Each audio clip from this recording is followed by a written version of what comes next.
Amen. Alléluia. Amen. Gloire à Jésus. Alléluia. Amen. Est-ce que tu es très bien maintenant acclamer encore pour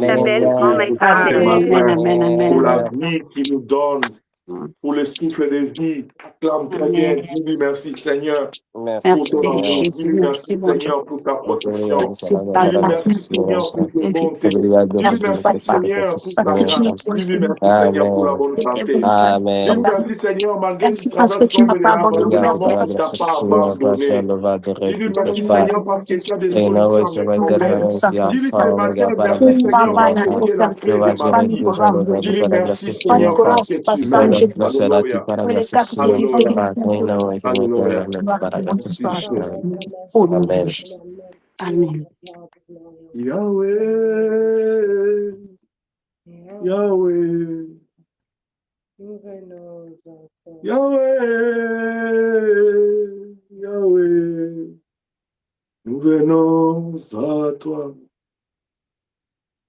toi le prince de la paix, nous venons à toi. Chante avec moi. Yahweh, Yahweh, Yahweh, Yahweh, nous venons à toi pour être enseignés de ta part. Nous venons à toi pour être éternel restauré. Nous venons à toi pour être déchargés de nos fardeaux. Nous venons à toi pour être guéris de nos maladies. Nous venons à toi pour recevoir les solutions à nos problèmes. Nous venons à toi pour avoir la force dans les combats. Nous venons à toi. Oh Yahweh, Yahweh, Yahweh, Yahweh, Yahweh, nous venons pour être soutenus dans nos faiblesses. Nous venons à toi pour te dire comment tu es merveilleux. Nous venons à toi. Père, merci pour ce matin. Place à ta parole, laisse que nous puissions disparaître, que toi tu apparaisses. Nous sommes venus dans ta présence, vers toi, pour communier, selon que tu as dit, venez à moi, vous tous qui êtes fatigués, chargés, je vous donnerai du repos. La Bible dit, dans leur détresse, ils crièrent vers toi, et toi tu leur envoyais ta parole, parce que tu es ta parole. Et éternel, la Bible dit, la foi vient de ce qu'on entend de ta parole. Laisse que nous puissions disparaître, que toi tu apparaisses, que le Saint-Esprit, au travers de ta parole, retentisse dans nos cœurs, que ta voix retentisse dans nos cœurs, et que le Saint-Esprit brise nos vies ce matin. Sanctifie-nous par ce que nous allons écouter, que tout esprit reste éternel, soit soumis à l'autorité de ton nom, parce que tu es dans ton sanctuaire, que toute la terre fasse silence. C'est dans le nom de Jésus-Christ. Nous avons ainsi prié. Gloire et louange à toi, Seigneur Jésus-Christ. Bon dimanche à chacun de vous, de partout, vous êtes connectés. Je vous espère en bonne santé et que Elohim, mon Dieu, vous garde et vous bénisse ce matin au nom de Jésus-Christ. Amen. Je vous souhaite la bienvenue à ce kit d'adoration. Place à la parole de Dieu. Nous sommes dans le livre d'Exode, chapitre 32. Nous allons lire les versets 7 à 9.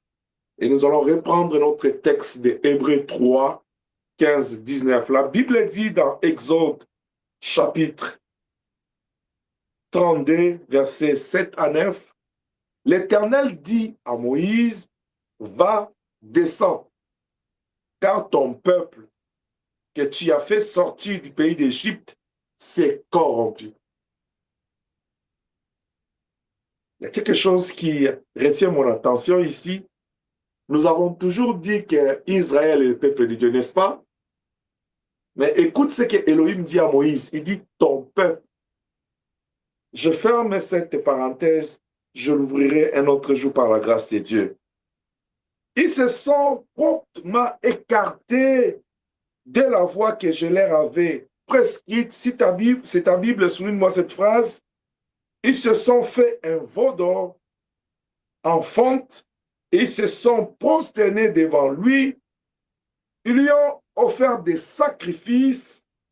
Ils ont dit, Israël, voici ton Dieu qui t'a fait sortir du pays d'Égypte. L'Éternel dit à Moïse, je vois que ce peuple est un peuple à cou roide. Si c'est ta Bible, souligne-moi cette phrase. Je vois que ce peuple, c'est un peuple à cou roide. Hébreux chapitre 3, versets 15 à 19.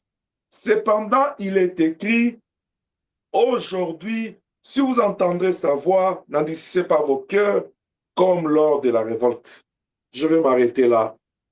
Depuis le mercredi, nous étions en train de parler d'un cœur incrédule, un cœur infertile, où nous avons démontré que le cœur de l'homme, c'est la partie aimée de Dieu.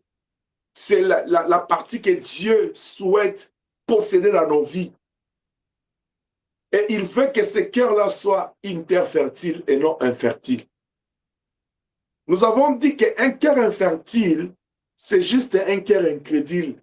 C'est juste un état d'un cœur incrédule, c'est juste l'incrédulité face à la parole de Dieu. Nous avons démontré comment est-ce que l'incrédulité à la parole de Dieu doit être compris et considérée comme une rébellion et la désobéissance à la voix d'Élohim. Cette voix-là que Dieu nous envoie directement quand il frappe à la porte de nos cœurs. Dieu frappe directement. Il y a des fois, il frappe directement à la porte de nos cœurs par une vision, par un songe, par une méditation biblique ou certaines circonstances de la vie, parce que la Bible dit Dieu parle tantôt d'une manière, tantôt d'une autre. Mais quand il n'y a pas d'intermédiaire, Dieu te parle directement. Tu vas voir dans Exode 3, Dieu a parlé directement à Moïse. Alors cette voix-là que Moïse pouvait entendre, malgré que vous avez vu Moïse résister à la voix de Dieu, pendant des chapitres, comme je l'ai toujours dit, je ne sais pas combien de temps ça a pris à Dieu pour convaincre Moïse. Bien-aimé, laisse-moi te dire ce matin, c'est encore mieux pour toi de prendre ton temps pour digérer la voix de Dieu qui est de résister à la voix de Dieu. Est-ce que je parle à quelqu'un? Je me répète, c'est encore bon et mieux et plus prudent pour toi de prendre du temps. Parce que comme Dieu sent de nos cœurs juste dans le rein, si quelqu'un les traîne les pas, Dieu peut comprendre la raison pour laquelle la personne prend du temps pour répondre à la voix de Dieu. Moïse a pris du temps, mais Dieu savait qu'au final, il va le faire. Il va réaliser sa volonté. Vous allez voir, Jonas aussi, quand Dieu a parlé, il a été incrédule, il a résisté. Il s'est révolté même à prendre une autre direction. Mais au final, il a fini par céder. C'est encore mieux, oh Dieu, je suis en train de dire à quelqu'un, d'être un brigand, d'être un homme mauvais, jusqu'avant qu'il soit tard et que tu sois sauvé à la croix avec lui. C'est pourquoi il dit dans Hébreu, aujourd'hui, si tu entends ma voix, n'endurcis pas ton cœur. Je suis en train de vouloir dire à quelqu'un, nous avons touché à la patience de Dieu, mais à crédit. C'est ce qui fait que aujourd'hui, je peux entendre la voix de Dieu, je fais l'oreille des sourds. L'oreille des sourds. Je ne fais pas cas, j'ignore la parole. Dieu est patient. Mais il y a des circonstances où tu ne peux pas ignorer. Dès que tu ignores la parole de Dieu, où tu désobéis, tu te révoltes, tu bloques la porte à Dieu, tu perds les salis, tu perds les merveilles de Dieu, tu perds sa grâce, tu perds son amour qu'il a disposé pour toi. Beaucoup de gens dans leur vie, ils ont perdu de vivre la gloire de Dieu parce qu'ils sont restés longtemps incrédules, rebelles, désobéissant à la voix de Dieu. Est-ce que je parle à quelqu'un? Moïse a commencé par dire non, résister à l'appel. Mais au final, quand Dieu a épuisé toutes ses raisons, Moïse a cédé. Je parlerai encore de Marie. Quand l'ange a apparu, Marie n'a pas obéi directement. Elle a pris du temps pour répondre à Elohim. Ça s'explique. Ce n'est pas mauvais parce que Dieu lui-même, il te dit, examine toutes choses. C'est-à-dire, Dieu t'accorde au moins le temps. Il t'accorde, comment dirais-je, il t'accorde une période de temps pour que tu puisses digérer, comprendre, même distinguer est-ce que c'est la voix de Dieu ou pas. Parce que la Bible dit, tout ce qui n'est pas l'objet d'une conviction, c'est un péché. Tu ne peux pas faire juste pour faire, mais tu dois te laisser envahir par la pensée de Dieu. C'est pourquoi, ceux qui agissent directement, ce n'est pas mauvais. Agir directement ou prendre du temps, le problème se situe au niveau de la conviction, au niveau d'embarquer son cœur dans ce que Dieu te dit.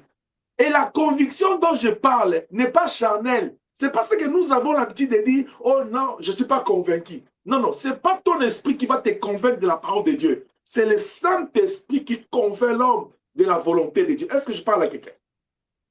C'est pourquoi il a dit dans Jean, quand les consolateurs, l'esprit de vérité que je prendrai de mon Père, j'enverrai sur vous, viendra, il vous convaincra du péché. Il n'a pas dit, votre esprit va vous convaincre du péché. Bien aimé, laisse-moi te dire encore ce matin, si l'esprit de l'homme pouvait lui aider, juste l'aider à vivre dans la volonté de Dieu, on n'allait pas avoir besoin de l'aide du Saint-Esprit. Est-ce que je parle à quelqu'un? Amen. Parce que l'Esprit de Dieu, lui, c'est Dieu lui-même. Parce que la Bible dit, le Seigneur est Esprit. Si je vais communier avec Elohim, si je vais marcher selon la volonté de Dieu, je dois me laisser conduire. C'est pourquoi la Bible dit, marcher selon l'Esprit. Mais quand la Bible disait cela dans Galates, il savait que l'homme aussi a son esprit. Et la Bible sait, le Saint-Esprit sait que non, l'esprit de l'homme, la pensée de l'homme est différente de celle de Dieu. Mais si l'homme veut vivre en harmonie avec Elohim, il doit se laisser emballer par l'esprit.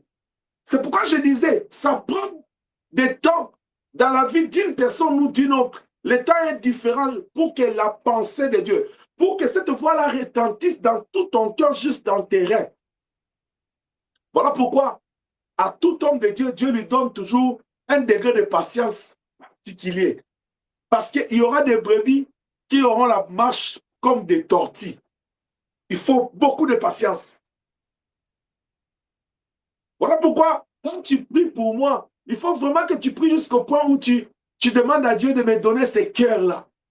Parce que tout le monde ne fonctionne pas de la même manière. Il y a des gens, on peut parler beau comme ça, je suis devant vous. Il y a des gens qui vont me comprendre là. Il y a des autres qui vont aller digérer bien la prédication quand ils vont les réécouter. Il y a d'autres qui doivent poser la question pour savoir qu'est-ce que papa voulait dire là. Donc déjà, au niveau de la compréhension, on est différent. L'incrédulité à la parole de Dieu doit être compris comme une rébellion ou une désobéissance. C'est-à-dire, quand Dieu te parle, tu prends le temps. Dans ton cœur, tu te dis, je vais bien comprendre ce que Dieu veut. Ça, ce n'est pas une désobéissance. Ça, ce n'est pas une rébellion. Mais c'est quand tu refuses complètement de le faire. À ce moment-là, c'est une désobéissance, c'est une rébellion. Est-ce que je parle à quelqu'un? Mais prendre le temps de digérer la parole de Dieu, la voix de Dieu dans ton cœur, là, tu n'es pas encore rebelle. Là, tu ne t'es pas encore révolté contre Dieu. Là, tu n'as pas encore désobéi.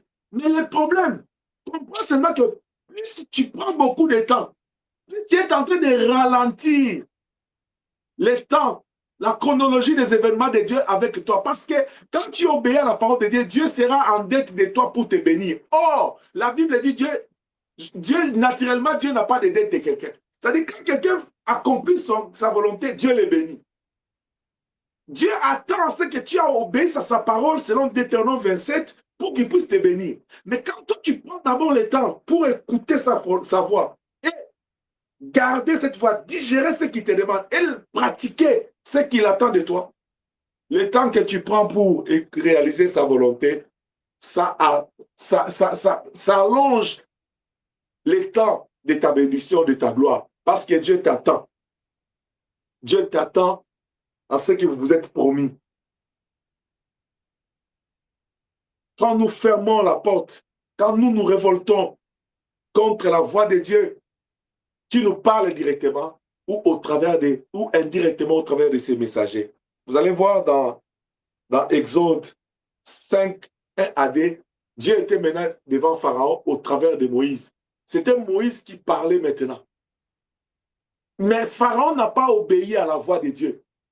Il a même dit à Moïse, qui est ce Dieu-là pour que moi je l'écoute. Parce que Pharaon voyait Moïse devant lui. Là, j'aimerais réveiller la conscience des uns et des autres. C'est comme je disais au lionceau hier, j'ai dit, faites pas ce péché ou cette erreur, pour ne bien dire. Ne commettez pas cette erreur de vous habituer à votre leader. Quand vous habituez à un homme de Dieu, vous risquez de ne pas saisir quand est-ce que, de saisir la pensée de Dieu, de saisir la parole de Dieu qui vous dit, vous allez voir seulement que non, c'est un homme normal. C'est là où j'ai toujours dit, la pensée d'un homme de Dieu qui dit, un homme de Dieu c'est une grâce, c'est un don que le Seigneur a fait à l'Église, c'est-à-dire il est dépositaire de grâce. Mais il y a des catégories de gens qui ne peuvent pas ou qui peuvent difficilement bénéficier de sa grâce. Il dit, si c'est un homme, premièrement, c'est sa femme. Si c'est une femme, premièrement, c'est son mari. Deuxièmement, ce sont ses enfants. Troisièmement, c'est sa famille. Quatrièmement, ses amis. Il va plus dire son entourage. Il dit, vous savez pourquoi? Parce qu'il passe beaucoup de moments avec lui. Ils savent quand il va bien ou quand il ne va pas bien. Ils peuvent savoir ses faiblesses et ses forces. Même quand il parle, il dit, des fois, vous savez, quand nous venons parler ici, il faut croire à Dieu. Vous allez vivre les miracles. Mais vous ne savez pas ce que nous avons laissé derrière nous. Peut-être ma femme est en train de dire, parle là. Parle. Tu ne sais pas que non, on n'a même pas à manger aujourd'hui. Tu es en train de parler de la foi. Toi-même là qui parle de l'argent là. Chez nous, là, dans notre compte, là, on n'a que $0. Mais ce n'est pas le fait que j'ai $0 dans mon compte que je ne peux pas parler de la foi. Vous voyez? Mais quand je parle de ça, quelqu'un qui ne connaît pas, il me voit, il dit, ah, ce pasteur ici, c'est qu'il est béni, il a expérimenté la puissance de Dieu. Ça ne dépend pas. Pour que je libère les vérités de la Bible, ça ne dépend pas de ma vie. Ça dépend de la vie de Dieu. Ça dépend de la volonté de Dieu. Je dis ce qui est dit, ce qui est vrai, peu importe ce que moi-même je traverse, parce que ce que je traverse, c'est une expérience personnelle avec Dieu. Ça n'engage pas quelqu'un. Est-ce que quelqu'un me comprend? Alors, quand Dieu te parle au travers de son serviteur, beaucoup de gens, ils ont du mal à saisir cette pensée quand vous commencez à vous habituer. Ah, papi, mon papa, tu t'habitues à moi. Ne t'habitue pas à moi, s'il te plaît. Parce qu'il y aura des moments où je vais prendre une autre casquette autoritaire. Tu vas dire, ah, papa est méchant. Non. En tant qu'autorité, je vais prendre la casquette d'autorité. Tu me dis, ah, aujourd'hui, papa n'était pas gentil envers moi. Non, non. Je ne serai pas toujours la même personne au même moment. Je vais me comporter en face de ce que tu me donnes. C'est comme ça que le Seigneur a fait des choses. On lui amène une femme qu'on a surpris à l'adultère. Il a dit des choses envers les autres. Ils sont venus vers lui comme un juge. Les réponses qu'il leur a données. Si c'était à notre temps ici, on allait juger le Seigneur. Mais pour lui, c'était bon pour sauver cette femme. Parce que lui, il tenait à sa mission. Moi, tout ce qui est important pour moi, c'est de tenir à la mission et à la parole de Dieu. Je fais de mon mieux pour rester là-dedans. Alors, imaginez-vous, si je dois répondre aux émotions, au tempérament, comme je disais au lionceau dans l'air sortie, il dit, je veux qu'on respecte mon opinion. Vous en avez combien d'opinions? Vous allez voir, une personne peut avoir 1000 opinions. Alors, si je mets votre nombre, c'est encore mieux parce qu'on est encore un petit groupe. Mais si je dois respecter les opinions de tout le monde, je ne saurais pas. Même Dieu lui-même, même Dieu, il a résolu ce problème-là. Vous savez comment Dieu a résolu ce problème? Ça s'applique à sa souveraineté. Tout le monde doit se soumettre à la volonté de Dieu. Et Dieu, il dit, fais de l'éternel tes délices, il te donne ce que ton cœur désire. Dieu ouvre une petite fenêtre. Si tu veux vivre ce que tu désires, il faut d'abord que tu puisses arriver à un niveau de relation avec moi. Fais de moi tes délices. C'est à ce moment-là que je vais considérer que non, en ce que je vais te donner, qu'est-ce que lui-même désire. Moi, je vais lui donner ça. Est-ce qu'il lui désire quoi? Il y a des gens, si Dieu veut venir le bénir, Dieu s'arrête, il se pose la question. Est-ce que c'est ce que je vais donner à Adassa ici? C'est ce qu'elle désire? Mais il y a une autre personne, Dieu sait faire, il dit c'est malage, donnez. À d'autres, il dit, donnez pas. Mais il y a des gens, est-ce que je parle à quelqu'un? Il y a des gens, si Dieu veut bénir cette personne, Dieu s'arrête, il dit, on parle de qui? On dit, non, on parle de ma mamie, il dit. Est-ce que c'est ce qu'on veut lui donner là? C'est ce qu'elle désire. Non, non, non, non. Si ma fille désire pas ça, donnez-la ce qu'elle désire. Là, maintenant, le diable vient et dit, mais pourquoi tu donnes à mamie ce qu'elle désire? Il dit, parce qu'elle fait de moi ses désirs, ses délices. Je suis devenu le délice dans sa vie. Je ne vois pas qu'est-ce que je peux m'empêcher de lui donner. Est-ce que je parle à quelqu'un? Donc, quand Dieu envoie sa sémence, quand Dieu parle à nos cœurs, il passe par des intermédiaires qui sont ses messagers. Faisons attention pour écouter ce que Dieu dit. Et comme je vous ai toujours dit, j'ai mon style qui fait que je ne suis pas papy. Je suis différent des autres. Moi, je ne vais pas venir te dire Dieu a dit. Je te parle de Dieu a dit quand j'ouvre la Bible. Parce que pour moi, est-ce que je vois, est-ce que j'entends, est-ce que je lis, c'est ce que Dieu a dit. Donc, je n'ai pas de style à changer. Quand je reçois quelque chose dans un songe, il faut que je montre ça d'une autre manière. Pour moi, ainsi parle l'Éternel, c'est la parole qui vient de Dieu, ça vient de lui. Que ce soit ce que je vois dans un songe, ça vient de lui. Que ce soit ce que je lis dans la Bible, ça vient de lui. Je te transmets ça. L'essentiel pour moi, que tu saisisses c'est quoi la volonté de Dieu. Bien aimé, l'incrédulité, c'est quelque chose, c'est un poison dans la vie chrétienne. C'est un poison contre notre foi. Parce qu'elle ferme la porte du cœur. Or, la Bible dit, sans la foi, il est difficile de lui être agréable. Cependant, la foi vient de ce qu'on entend. On dit que si tu n'as pas de foi, tu ne peux pas être agréable à Dieu. Or, pour avoir la foi, il faut entendre. Parce que la foi vient de ce qu'on entend. Maintenant, l'incrédulité, lui, il vient, il ferme la porte pour que tu n'entendes pas. C'est ce qui fait qu'à la fin de toute chose, au lieu que tu écoutes la parole, que la parole là puisse produire des fruits dans ton cœur, que tu vives le miracle, cette parole-là ne peut pas arriver à sa maturité parce que la porte de ton cœur était fermée. Est-ce que je parle à quelqu'un? À ce moment-là, l'incrédulité nous pousse à faire ce que nous pensons. Quand nous fermons la porte de nos cœurs là, l'incrédulité nous pousse à faire ce que nous pensons, ce que nous trouvons bon à faire. Il nous pousse à faire comme bon nous semble.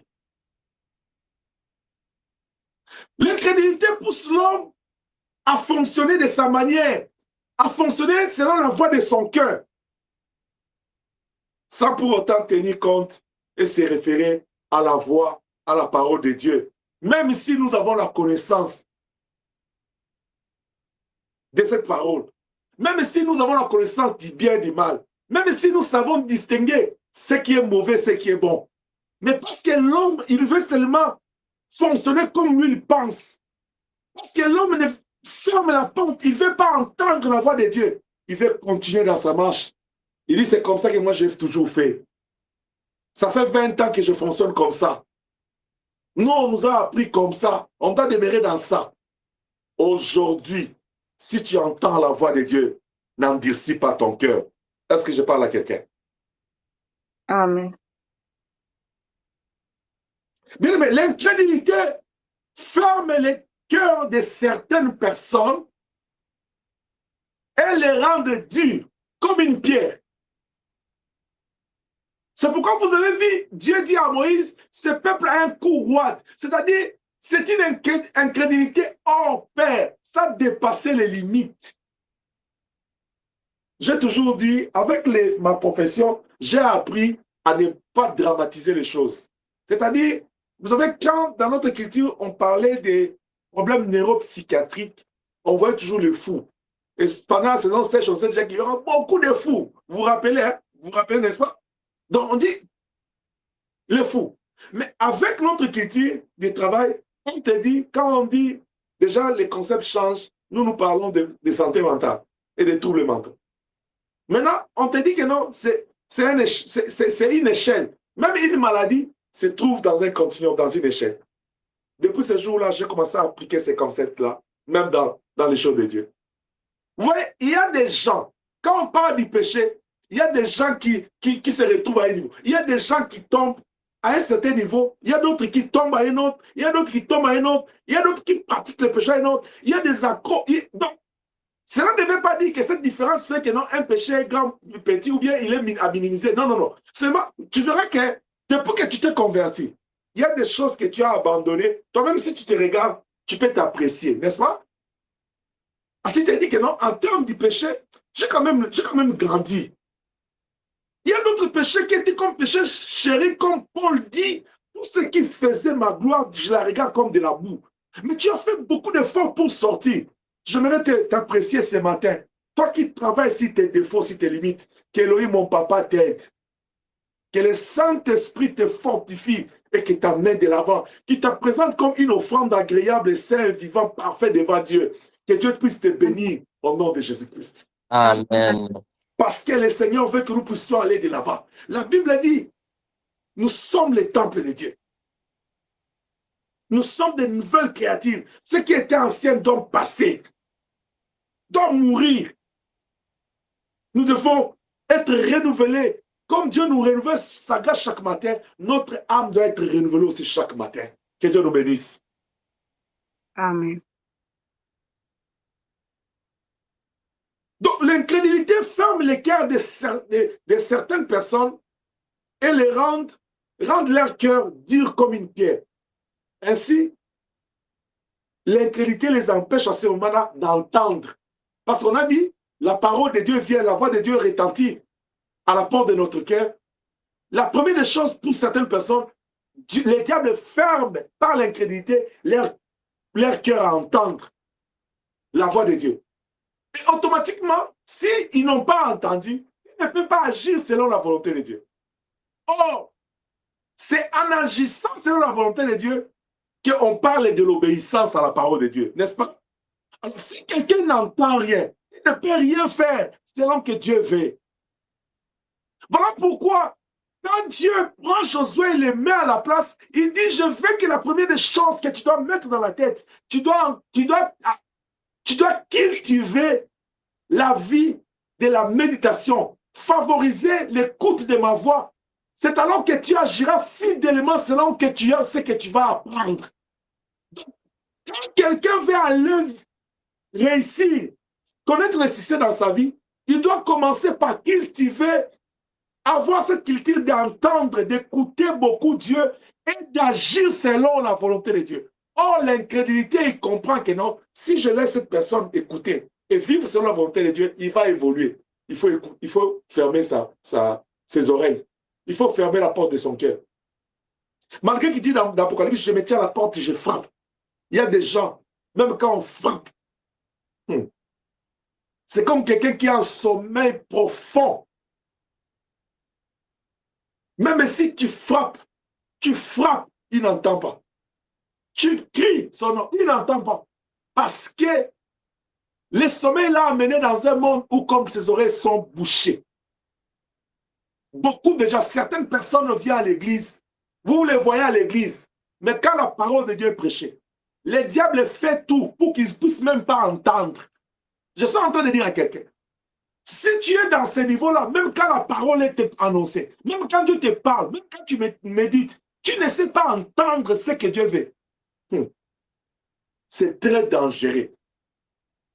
C'est vraiment très dangereux parce que la parole envoyée vers toi, que le Seigneur a envoyée, ça a une mission. Mais le fait de ne même pas saisir la voix de Dieu, tu vas agir en fonction de quoi? Ce sont ces gens-là qui viennent à l'église, qui sortent tels qu'ils sont venus parce qu'ils n'ont rien entendu. On leur demande qu'est-ce que le papa a dit. Il dit aujourd'hui, papa il a parlé aujourd'hui. Daddy, il a dit des choses. Papa, mais qu'est-ce qu'il a dit? Il dit en tout cas ce que papa disait aujourd'hui.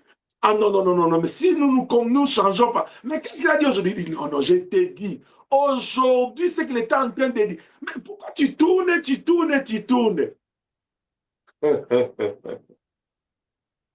Alléluia. Amen. Il y a Amen. d'autres personnes, je dis certains, ils écoutent, ils entendent même pas la voix, ils ne peuvent pas agir. Il y a d'autres personnes, et les diables, ils n'arrivent pas à les empêcher d'entendre. Au moins, ils entendent. Si vous lisez dans Luc, là, vous allez voir, il y a une catégorie de gens, dans Luc 8, 14, il dit, ceux qui ont écouté la parole, mais après, ça a été fait par les soucis de la vie. Il y a d'autres personnes, ils entendent au moins la voix de Dieu. Ils entendent. Mais ils pêchent dans l'application parce que quand ils sortent, ou le diable vole, ou c'est le souci de la vie, ils désobéissent à la volonté de Dieu à cause des causes que nous allons voir plus tard, les causes de l'incrédulité. Mais il y a d'autres personnes que Dieu fait grâce, ils entendent sa voix, ils finissent aussi par appliquer sa volonté. Je te souhaite que tu sois parmi ces gens-là au nom de Jésus-Christ. Parce que tu es un enfant de Dieu. Parce que Elohim est ton papa. Parce que tu lui appartiens. Tu dois écouter. La Bible dit, enfants, obéissez à vos parents. Malachie chapitre 1, 6, il dit, si je suis votre père, où est l'honneur qui m'est dit? Est-ce que je parle à quelqu'un? Si Elohim est ton père, apprends à l'écouter, apprends à garder sa parole, apprends à pratiquer sa parole, à vivre selon sa volonté. C'est ça, sa volonté. Agir selon nous n'est pas toujours mauvais. Écoute-moi très bien. Agir selon toi n'est pas toujours mauvais. Mais il faut plus nous rassurer que dans ce que je veux faire, je suis dans la volonté de Dieu et Dieu est d'accord avec moi. Je me répète, agir selon sa volonté, ce n'est pas mauvais. Parce que Dieu n'est pas un tyran. Dieu n'est pas là pour nous contrôler comme un policier. Il nous laisse la liberté. Voilà, au Seigneur. Dès le commencement, dans Genèse 2, la Bible dit, il prit l'homme et la femme et les établit dans les jardins d'Éden. Tout ce qu'il leur dit, il dit, cultiver et garder les jardins. Dieu les laisse. Est-ce que tu es avec moi? Dieu dit seulement, cultiver et garder les jardins. Il n'était pas derrière eux. Il leur a laissé la vie. Dieu ne pouvait pas savoir comment il mange, comment il s'habille de quoi. Il a établi juste ces deux règles. Il dit, cultiver et garder les jardins. De l'autre côté, il dit, ne mangez pas les fruits de l'arbre là. Il part. Dieu nous a juste donné sa parole. Et il se rassure de ne pas dormir, de ne pas somnoler pour nous garder. Le matin, de nous renouveler sa journée, n'est-ce pas? Il te donne la journée, fais de la journée ce que bon te semble, mais rassure-toi toujours que je suis dans la volonté de Dieu et Dieu est d'accord avec moi. Quand Elohim me regarde, rassure-toi que Elohim, ton papa, ne sera pas choqué par ce que tu penses, ce que tu dis, ce que tu fais. Comme le jour de Noé, la Bible dit, Elohim regardant sur la terre, il s'est repenti d'avoir créé l'homme parce que le péché avait accru. Est-ce que je parle à quelqu'un? Il dit à la femme de Jean 8, 11, il dit, où sont tous ceux qui t'ont condamné? Personne. Il dit, moi non plus, je ne te condamne pas, je t'ai donné la vie. Mais va, ne pêche plus. Rassure-toi de vivre dans ma volonté parce que je suis ton père. Je mérite l'obéissance. Je ne mérite pas que tu te révoltes contre moi. Nous sommes en train de prier. Les églises sont remplies. Le monde est redevenu à ce moment où, en principe, Jéhovah, on devait se tourner, on devait tourner les regards dans l'église et voir l'église rayonnante. Est-ce que je parle à quelqu'un? L'église devait rayonner de gloire pour dire au monde, il est temps, c'est le temps de la moisson, le pouls arrive. Au moment où l'église devait rayonner, c'est quand le diable a réussi à éteindre la flamme de l'église. Or, c'est à ce moment que l'église devait rayonner pour dire au monde, faites attention. Oh Jéhovah, la Bible dit, il dit à Noé, consomme ses tâches. Quand Noé a dit au peuple au commencement que Dieu m'a donné l'ordre de construire l'arche, c'était encore de l'utopie, n'est-ce pas? C'était encore comme des mythes, comme des fables, parce qu'on ne pouvait pas réaliser comment il allait faire. Mais ils ont vu Noé commencer à construire là. On parle de l'arche, on parle en bois. Il devait couper les arbres, il devait tailler les arbres, les bois, il devait commencer à rassembler. Mais ce n'était pas quelque chose comme un jouet. C'était l'arche, une maison qui devait contenir toute espèce d'animaux. Mais quand les gens, le temps de Noé, ils ont vu cela. Ils étaient encore dans le sommeil comme les gens de ces temps. Mais quand l'arche s'est fermée, Et la pluie a commencé. La Bible dit, ils ont chanté, Tata Noé, Tata, ouvre-nous la porte. Alléluia. Ils ont demandé à Noé, dit, certainement tu avais raison, nous avons vu la pluie, ouvre maintenant. Noé dit, c'est tard, c'est tard. La Bible dit, tout au long de sa vie, ils ont cracheté sur lui. Ils l'ont malmené. Ils n'ont pas crié à lui. Il est venu vers les ciels l'ont repoussé. Mais il a fallu que tard sur la croix, qu'ils acclament, qu'ils disent certainement cet homme est le Fils de Dieu.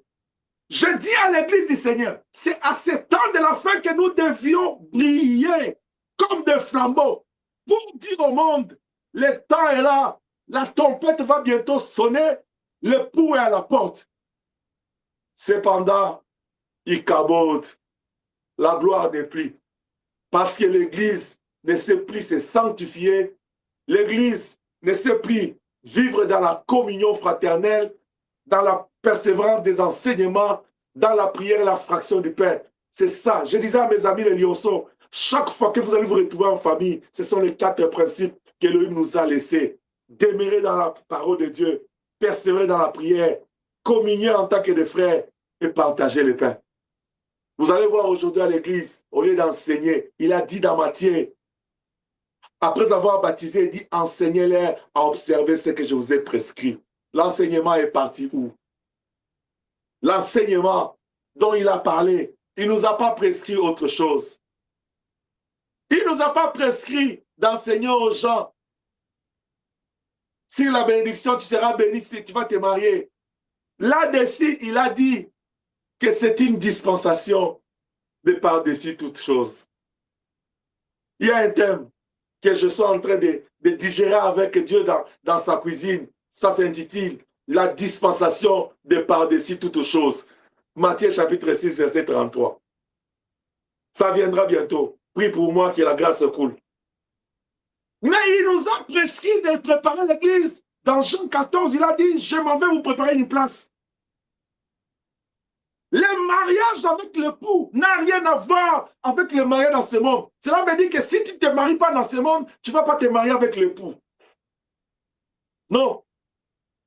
Au ciel, les célibataires vont entrer. Parce que Paul le dit. Il dit que si tu veux te marier, tu te maries. Si tu te maries, tu ne veux pas te marier. Ça dépend de toi. Si tu peux te contenir, ne te marie. Est-ce que vous pensez que Paul ne va pas entrer au ciel? Paul va entrer au ciel. C'est pourquoi je suis en train seulement de vouloir dire à quelqu'un. Ce n'est pas la prédication, l'enseignement du mariage qui nous a dit pour préparer l'église au ciel. L'enseignement du mariage qui nous a dit de préparer l'église au ciel, c'est le mariage de fête des noces de l'époux. Est-ce que je parle à quelqu'un? Amen. Les mariages dans ce monde, l'argent dans ce monde, le travail, la bonne vie, c'est la dispensation de par-dessus tout. Je pense que tu es en train de Dieu me saisir parce que je vais passer. Emmanuel, je n'ai pas dit que tu ne vas pas te marier. Tu vas te marier. Ce n'est pas ce que papa a dit. Il y a quelqu'un qui a dit, mais papa commence à dire, c'est que de marier en couple, ça pose problème. Non, je n'ai pas dit que vous n'allez pas vous marier.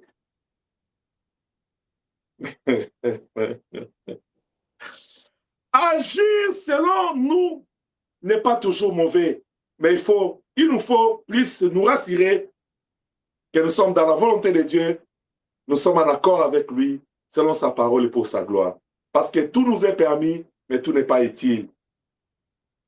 1 Corinthiens 10, 23. Bien aimé, la rébellion, l'incrédulité, nous avons dit, c'est une rébellion, une désobéissance à la voix de Dieu.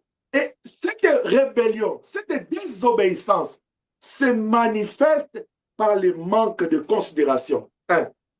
Je commence à te parler de comment est-ce que ça se manifeste, cette désobéissance-là, cette rébellion-là. La première des choses, le manque de considération. Juste le manque de considération de la voix de Dieu. Dieu il te parle, il dit, ah, vous voyez les gens là, des gens, il dit, là-dessus, nous t'écouterons un autre jour. Ils sont partis. Ils ont déconsidéré la voix de Dieu. C'est une forme de rébellion. C'est une forme de désobéissance. C'est de l'incrédulité qui fait ça. L'incrédulité se manifeste aussi par un manque de confiance à la voix de Dieu. Parce que si tu n'as pas confiance à ce que Dieu te dit, tu vas te dire, ah, Ça, c'est pas Dieu. Ma sœur, tu vois l'homme de Dieu, c'était devant toi, il dit, le Seigneur a dit, tu dis, ah, papa, il exagère. Ça, c'est pas Dieu. Ça, c'est pas Dieu. C'est là où je t'ai dit tantôt, ne t'habitue pas avec un homme de Dieu.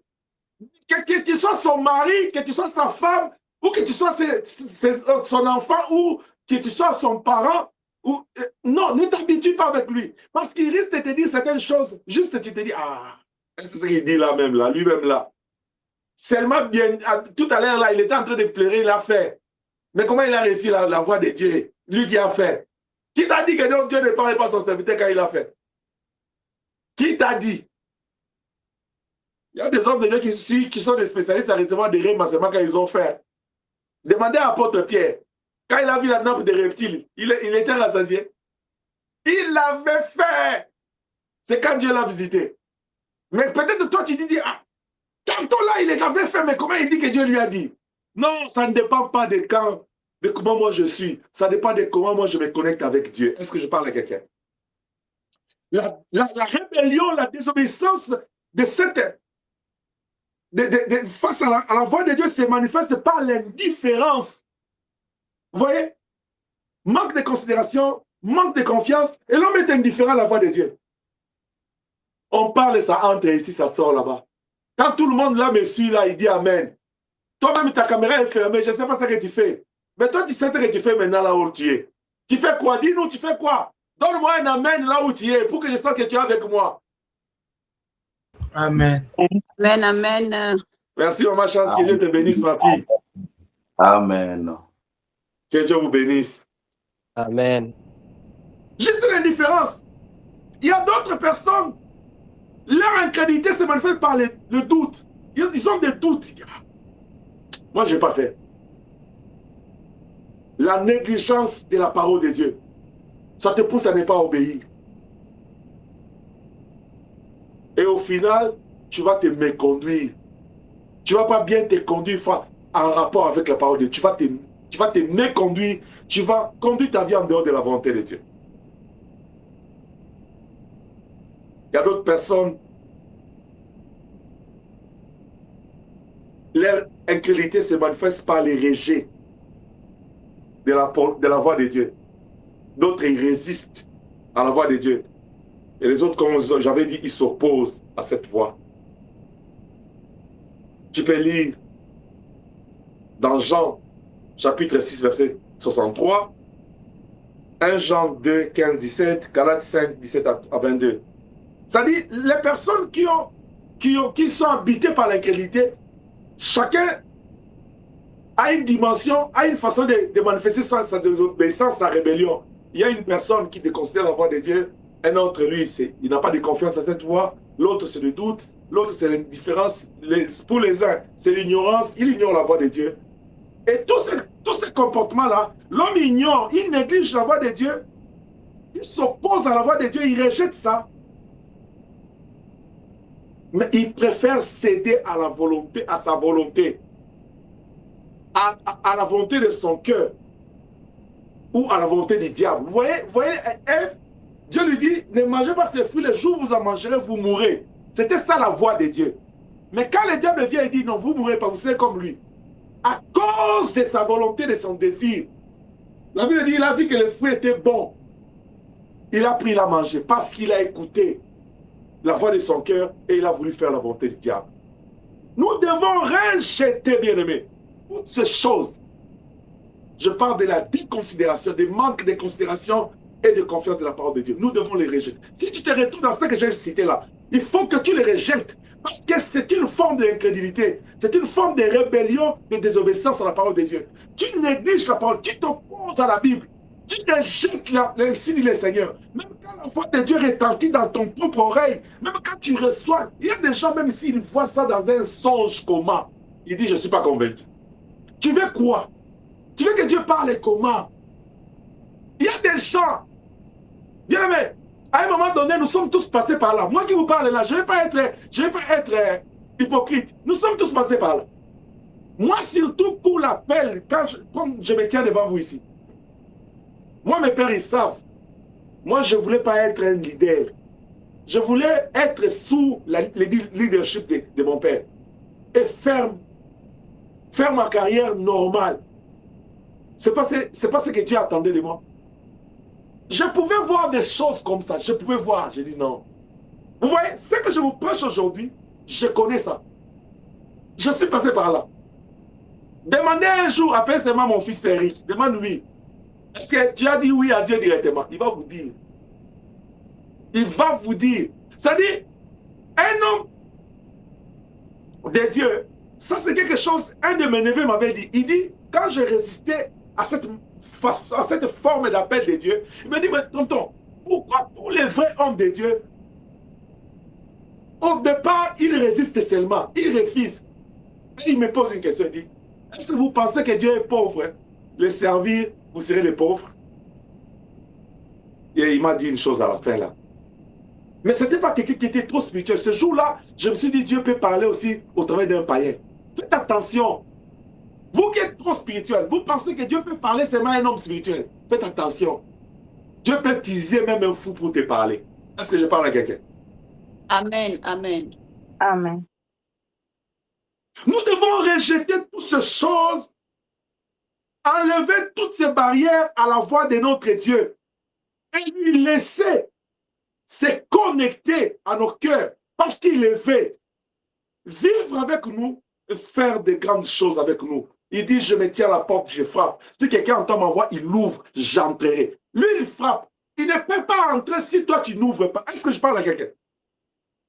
Si tu désobéis, si tu ne veux pas entendre, si tu as un cœur incrédule, si tu bloques, tu t'opposes, tu rejettes sa voix, Dieu ne peut pas entrer. Beaucoup de fois, Elohim dit qu'il vient vers nous. Il veut communier avec nous. Il veut socialiser avec nous. Il veut vivre avec nous dans son intimité. Mais nous sommes tellement lourds à saisir. Vous voyez, quelqu'un qui se réveille le matin, bien aimé, je suis en train de vouloir t'amener dans une autre dimension. Pour que tu comprennes, si tu attends Dieu seulement dans un songe, il ne viendra pas. La Bible dit, même les enfants d'Israël, ils étaient habitués à Dieu dans des tempêtes, dans des feux. Ce jour-là, Dieu est venu par une voix douce. Est-ce que je parle à quelqu'un? Ne t'habitue pas avec Dieu. Il peut arriver comme ça, tu te réveilles, tu dis aujourd'hui, je sens que j'ai besoin de manger un bon poulet grillé. Mais tu sens dans ton cœur, on te dit, il faut gêner. Vous savez, je vais vous dire une chose, laisse-moi vous parler là calmement. C'est un peu bizarre. J'ai dit quoi? C'est un peu bizarre. Qu'est-ce qui se passe? Quand tu es en jeûne là, tu as faim. Dès que le jeûne te prend faim, tu n'as plus faim. On te donne la nourriture, tu commences à dire, j'arrive plus même à manger. Tu ne te poses pas la question?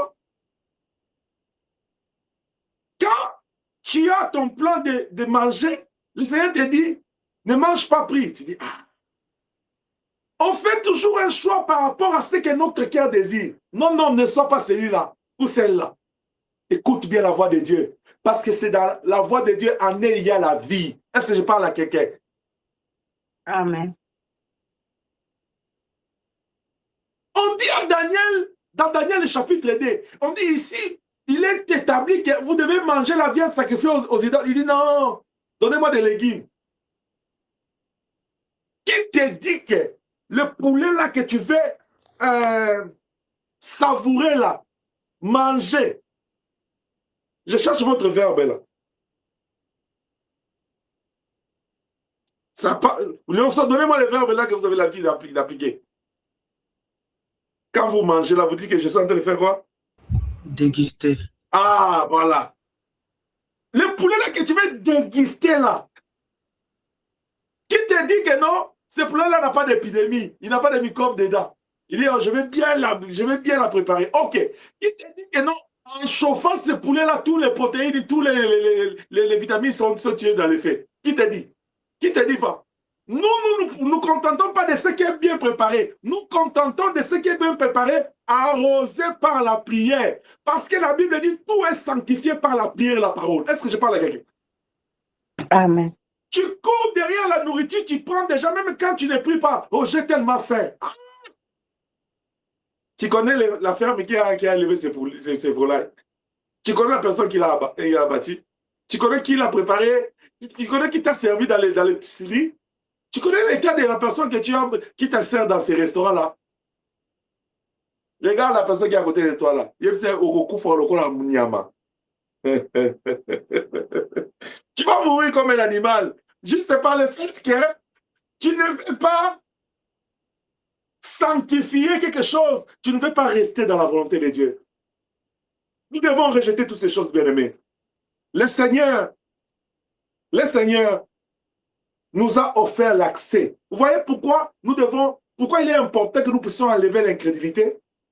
Parce que Dieu lui-même, il voit que ce n'est pas bon. Je vais te donner des exemples.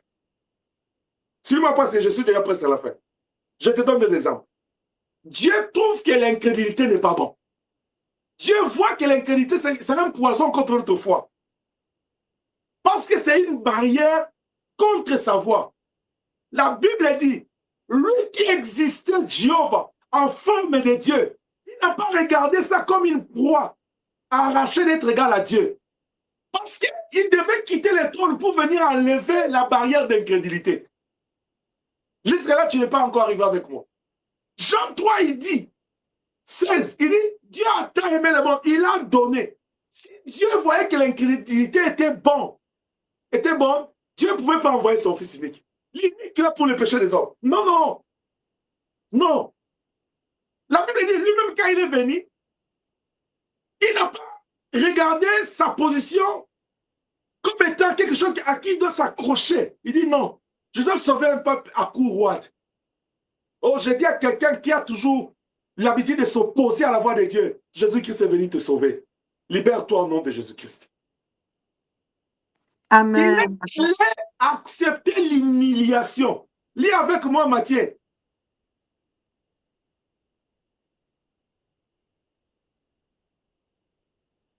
Il est allé accepter l'humiliation et l'opprobre, la honte, la désolation. La Bible dit, on a cracheté même sur lui. Si ce n'était pas important de venir enlever la barrière de l'incrédulité, même toi là, tel que tu es là, est-ce que tu peux accepter qu'on crachait sur toi?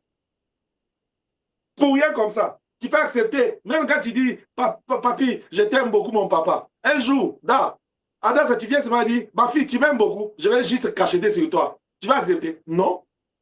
Non. Mais lui, il a accepté qu'on crachette sur lui.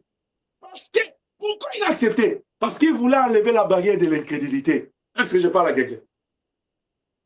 Et la barrière de l'incrédulité de l'homme s'est manifestée par cette vie de péché-là, que l'homme désobéissait à la parole de Dieu pour commettre le mal. C'est pourquoi qu'il est allé jusqu'à la croix. Et la Bible dit, on a entendu dans les temples, un miracle s'est opéré. Le voile s'est déchiré en deux.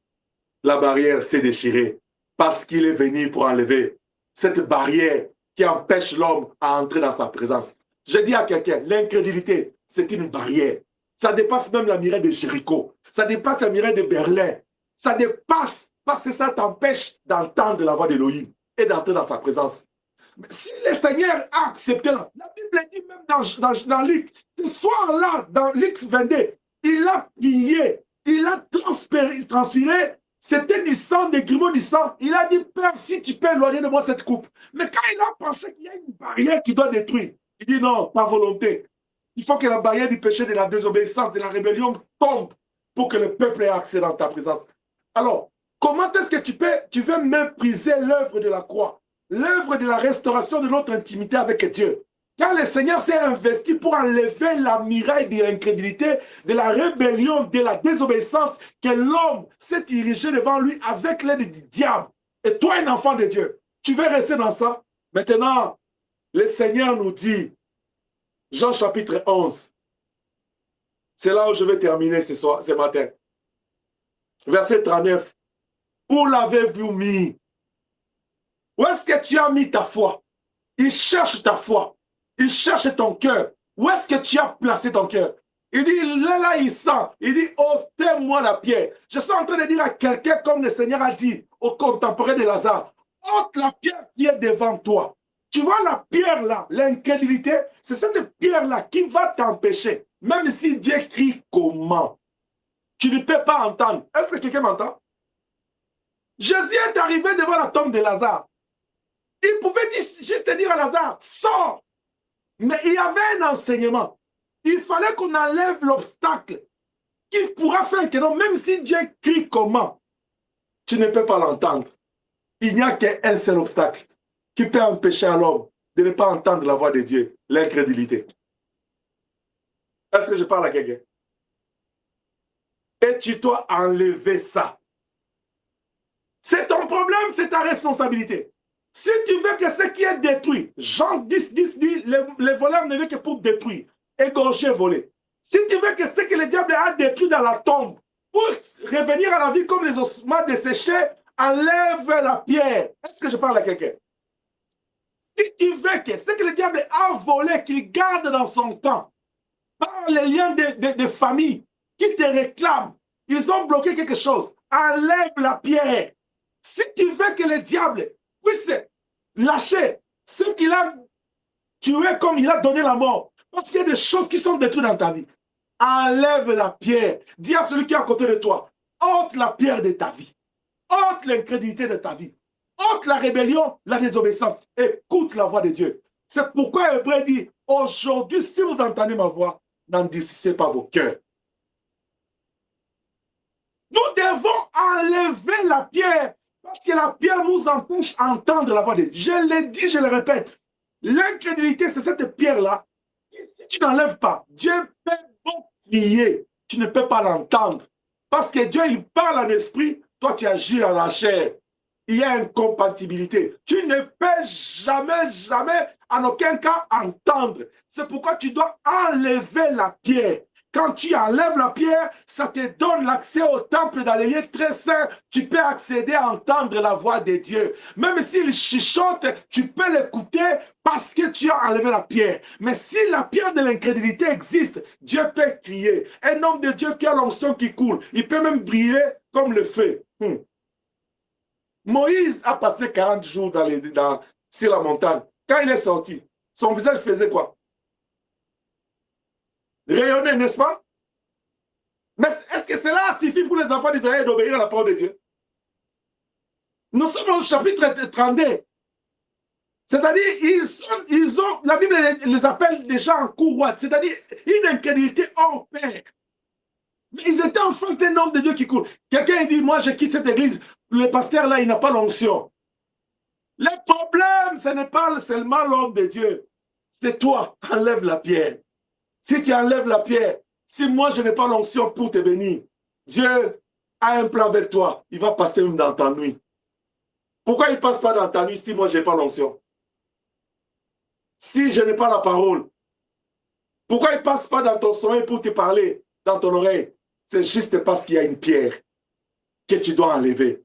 Si on n'avait pas ôté la grotte, la pierre devant la tombe de Lazare, il n'allait pas écouter.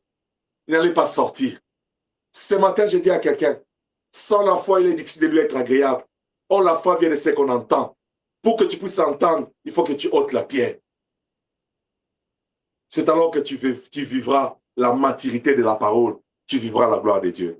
Que le Dieu de toute grâce, le Dieu de mon appel, vous bénisse, qu'il sanctifie votre esprit, votre âme et corps, et qui bénisse cette parole. Au nom puissant de Jésus-Christ, nous disons Amen. Amen. Et là, on va prier avec moi. Dis merci à Dieu pour sa parole et prie selon que tu as écouté la parole de Dieu.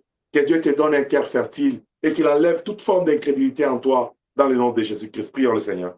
Par la grâce du Seigneur, Père, c'est le Seigneur, Dieu, je prie que te donne Merci parce que ce matin, tu nous as parlé, Seigneur, afin que nous puissions enlever cette pierre. Cette pierre qui nous empêche, cette pierre nous empêche d'être connectés avec toi, Seigneur. Ce matin, ôter dans ma vie, ôter de la cette pierre. Cette pierre quitte à jamais ma vie dans le nom puissant de Jésus-Christ de Nazareth. Nous voulons que, Papa, que tu nous parles. Nous voulons te rencontrer, Seigneur. Nous voulons, Père éternel, t'écouter, Seigneur. Nous voulons que notre oreille soit ouverte pour t'écouter. Nous voulons que nos yeux soient ouverts pour te voir, Seigneur, ce matin, Seigneur. Merci pour ta parole de vie. Merci pour ta parole de vie, Seigneur. Merci pour tout ce que tu as accompli dans ce lieu. Seigneur, merci. Merci, Père éternel. Seigneur, ce matin, Papa, ta parole, Papa, dans mon cœur, Papa, que je le médite tous les jours, que je le médite, que je le demande, que ce chaque page, chaque seconde, dans ma vie, Seigneur, que je demeure dans ta présence. Ce matin, Papa éternel, merci pour ta parole de vie. Merci pour tout ce que tu nous as dit ce matin. Merci, Seigneur, pour tout ce que tu m'as dit. Tu m'as dit de ôter les eaux de la pierre, Seigneur. D'enlever les deux du cœur, Seigneur. Enlève, Seigneur, tout ce qui ne convient pas. Enlève tout ce qui n'est pas droit, Seigneur. Afin que ton sang soit glorifié. Afin que ton sang soit magnifié. Afin que ton sang soit élevé. Oh, Seigneur, ce matin, Papa, ce matin, je te remercie pour ta parole.